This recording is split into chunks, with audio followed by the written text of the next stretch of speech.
In the former episode, we did talk about various East and South Asian philosophies, particularly Chinese philosophy, Japanese philosophy, Korean philosophy, and Vietnamese philosophies.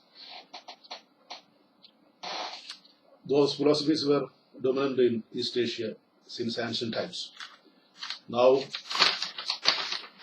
today, we have to explain about ancient Chinese philosophies. Before beginning to explain such ancient philosophies which remained in China and retained throughout centuries, we have to talk about ancient Chinese royal dynasties, the Imperial state, and its existence since ancient times. China was organized in ancient times into various dynasties, into various dynastic states under the rule of hereditary monarchs. Traditional hereditary monarchs ruled China since ancient times. The first founder of Chinese Orthodox dynasty was under the Xia dynasty. Yu the Great was the founder of the Xia dynasty. The ancient and predominant dynastic rule was established in 2070 BC under the rule of the Yu the Great. Yu the Great was the powerful leader of Imperial dynasty in ancient times in China, dating back 2070 BC.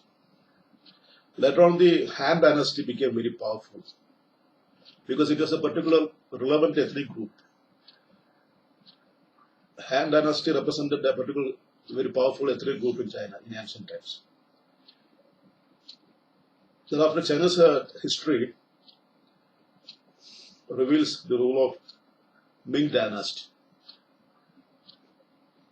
Throughout the course of history, Ming dynasty became powerful. The longest reigning Orthodox dynasty in China was the Shao dynasty, ruling for a long and continuous historical period of 790 years, long 790 years. The Orthodox dynasty, which became very powerful, was Shao dynasty, which ruled a long historical period of 790 years. This dynasty was later divided into two, as Western Shao dynasty and Eastern Shao dynasties. However, the large territorial size of the Chinese imperial state was ruled by the Yuan dynasty. The China became very powerful and expanded its territorial frontiers and became very powerful since then. The dynastic rule in China collapsed in the AD 1912. In 1912, when the Republic of China was superseded by the Republic of China superseded the Qing dynasty. Qing dynasty was usurped and deposed. It was just after the successful Xinhai revolution that spearheaded many revolutions across China. Xinhai revolution was the beginning, and thereafter the victory of Xinhai revolution, the Qing dynasty was deposed. Meanwhile, several Orthodox groups attempted to reinstate the dynastic rule again in China, but their attempts were foiled and became unsuccessful. The leaders who spearheaded the Xinhai revolution consolidated all powerful elements across China and attained political legitimacy. The abdication of Emperor Xuanzong on 12 February 1912 ended the prolonged period of Chinese dynastic system. This is the modern history of China. And since then, Sannyasin's rule was established. Later on, the Kuomintang Kachi ruled China, and thereafter, the communist Mao Zedong and his followers led an aggressive communist revolution and deposed the Kuomintang rule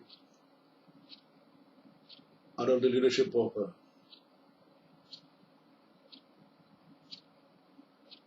a prominent leader who was driven into exile. His name was Chiang Kai-shek. And when we talk about the ancient dynastic, Imperial state dynasties in China, there have been several powerful capital cities. They were Beijing. Beijing was also known as Peking. Beijing, Nanjing, Luoyang, and Xi'an or Chang'an, and Anayang capital by the Yin and Shao dynasties, ruled by Yin and Shao dynasties. Chengdu was the capital city of Han dynasty. Beijing was ruled by Yan and Shao dynasty consecutively. These are the capital cities in the ancient times in China, where several Imperial state dynasties ruled. And this is all as part of history of China, ancient history particularly. Now we have to explain further about ancient Chinese philosophy. This is our topic. East Asian philosophy thoughts began in ancient times and in China during the Western Shao dynasty. However, the Shao dynasty's downfall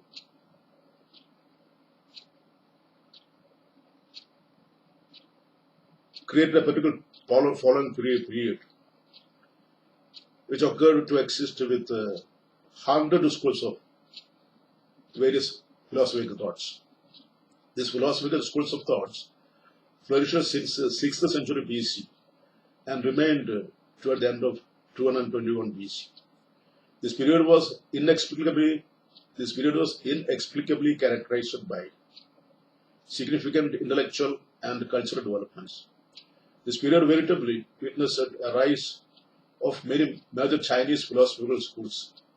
They were mainly Confucianism, legalism, and Taoism. There are numerous less significant schools as well, namely Mohism, schools of Names, schools of Yin-Yang, etc.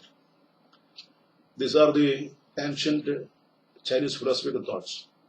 We can narrate all of these significant Chinese philosophical thoughts in different